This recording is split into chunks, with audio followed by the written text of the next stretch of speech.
What's up, everybody? It's MrDoTheMath here, and today we're going to talk about car loans.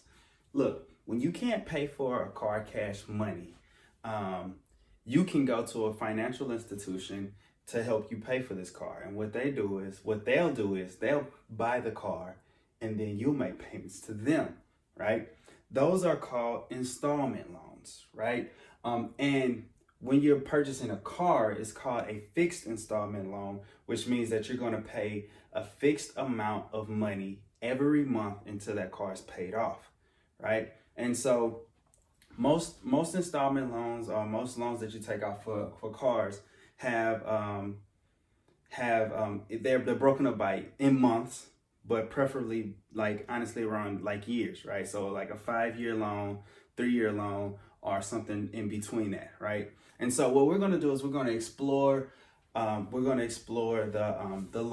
loan process or the loan options and weigh out which loan is better for you, right? And so what you'll find is like when you purchase a car, you're really going to pay what you feel comfortable paying, right? Because you get a 5-year loan, which means that the monthly amounts are going to be less. However, over the life of the loan, you're going to pay more interest, or you can get like a shorter loan, which means that you'll pay more monthly, but you pay less in interest. So that means most of the money goes towards the principal. All right, so let's check it out. Okay, so look, we've been dealing with different kind of formulas, but for when we're trying to calculate the amount that we pay per month for a car loan, we use this formula here. It's going to be the PMT loan. So it is the PMT formula. So it's PMT. Which basically means the required amount to pay is P times the rate over the number of payments, right? All over the quantity of 1 minus the quantity of 1 plus R over N to the negative NT power, right? So where this formula differs from most of the formulas that we've been dealing with when we're talking about annuities and periodic deposits is the fact that the exponent is negative in this case. So you must also always remember that you're dealing with the negative exponent. Also realize that, you know, the 1 plus, you're going to add this first before you subtract. Okay? So P is going to represent the price of the loan, right? So the total cost of the car. R is the rate. All right, so that's the rate. This is the loan amount. N is the number of payments, right? Right, and T, that's the only other thing, is time in years, right? It's time in years. I hope you can see the T. T is time in years. All right. So check this out. Remember, you had several different N's, right? Monthly is 12. Quarterly is 4. Semi-annually is twice, and annually is once. When you get a car loan, you're making monthly payments, right? So N is going to always be 12. Okay. So let's explore a situation. In this particular situation, you're going to take out a $20,000 loan. And you have 2 loan options. You have a 5-year loan option and a 3-year loan option. So here's the other thing. So remember I said that the longer your loan, the more you're going to end up paying in interest. And the shorter the loan, the less you're going to be paying in interest. That's because with a longer loan, you usually have a higher interest rate, right? The R is bigger, right? With the lesser loan time period, you have a smaller interest rate. Okay, so let's look at this situation here. I need to make sure that this glare is underneath. So we're gonna right here. Okay, so here we go.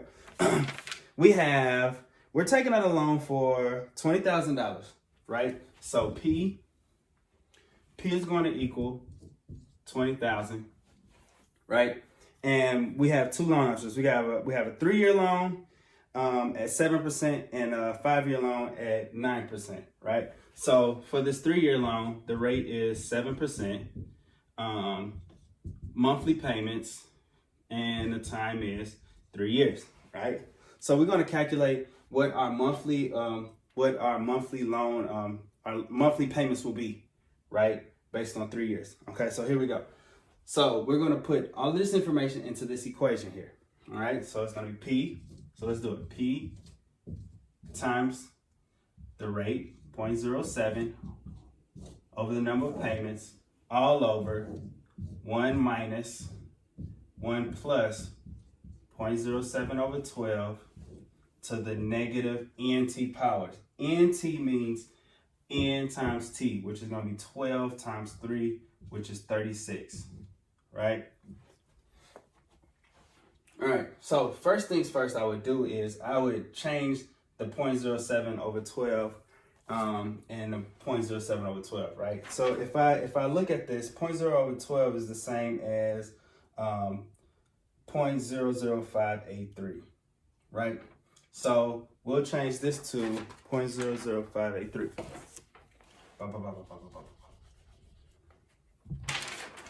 So this is 0.00583, right? And some change. It keeps going, right? We're changing that so you can see right away what happens here, right? All right. So first things first, let's multiply the top. So it'll be 20,000 times 0.00583, and that's going to give us 116.6 repeated. So the 6 goes on and on. All right. What you won't do is round. You won't round. So what you'll do is you'll keep that in your back pocket, right? And then let's simplify the bottom half. The bottom half is going to be 1 minus, remember we said this is 0.00583, so it'll be 1.00583 and some change, and it keeps going, right? Then what you're going to do is raise that to the 36th power, right? So you're going to raise it to the negative 36th power, I'm sorry. So order of operations say I do exponents first. So I'm going to do this, and then I'm going to subtract 1, right? When I do this and subtract 1, I end up with 1.8, I'm going to write it down so it'll be better. So I'm going to rewrite this. So it's 16.6 repeated all over 1 minus this amount is going to give us 0.18892, and it goes on and on and on. Okay. So again, you don't want to round any of these things. So what I would do is I would enter it like this.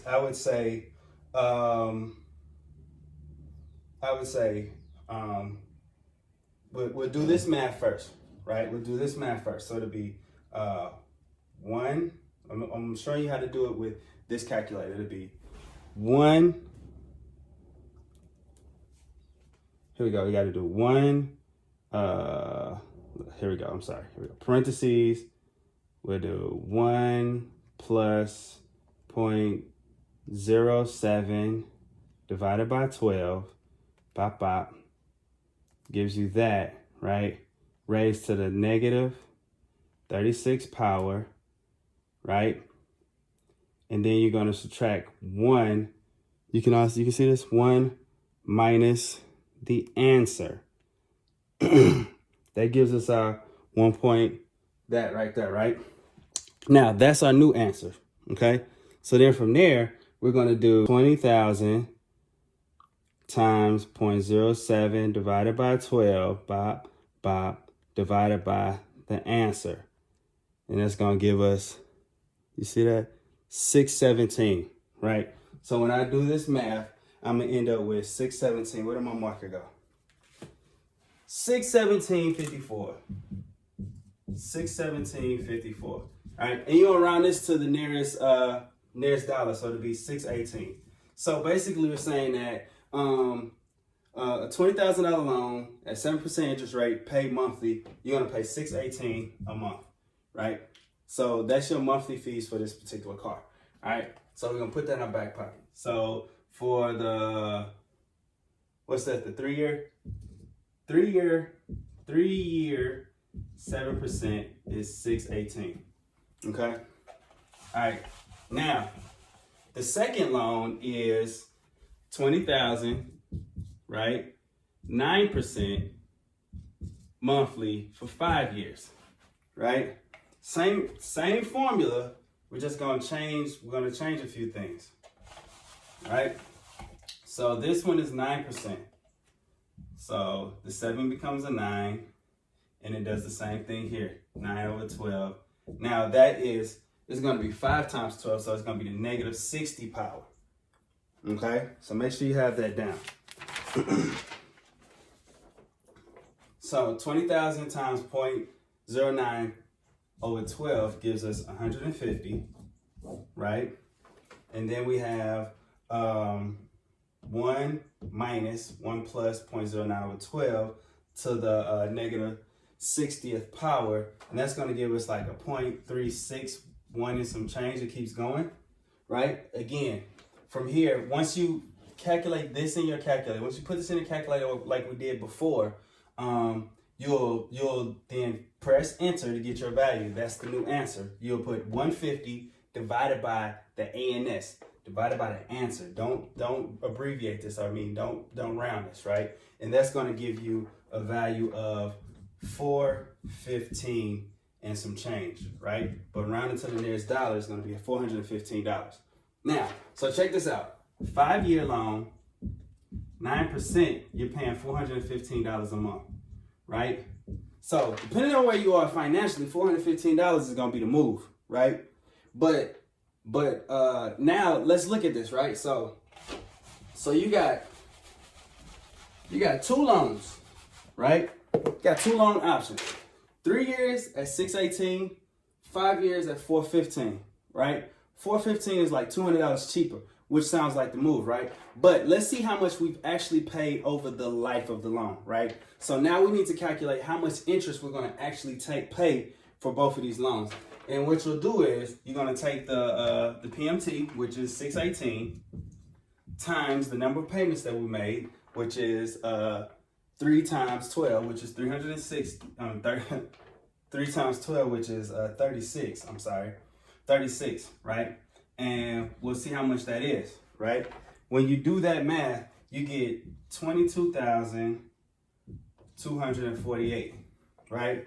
So after this loan is up, once this loan is paid, so this is PMT times NT, right?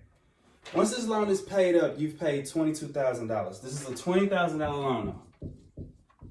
So $20,000 loan, I paid this much, right? So to figure out how much interest I actually paid, I would subtract 20,000 from this and get that my I was $2,248, right? That's a lot, but it's not terrible, especially if you compare it to this one. All right, so now let's look at the second loan. So this is a 3-year loan, right? Now for the 5-year loan, we paid, remember, $415, which was not bad, but we paid $415 60 times because we paid it for 5 years. All right, that's going to give us a value of $24,900, right? You subtract 20,000 from that, that means we paid almost $5,000 in interest. So we paid 4,900 in interest, right? So which loan is the best? All right, I'll leave that up to you to decide. Okay.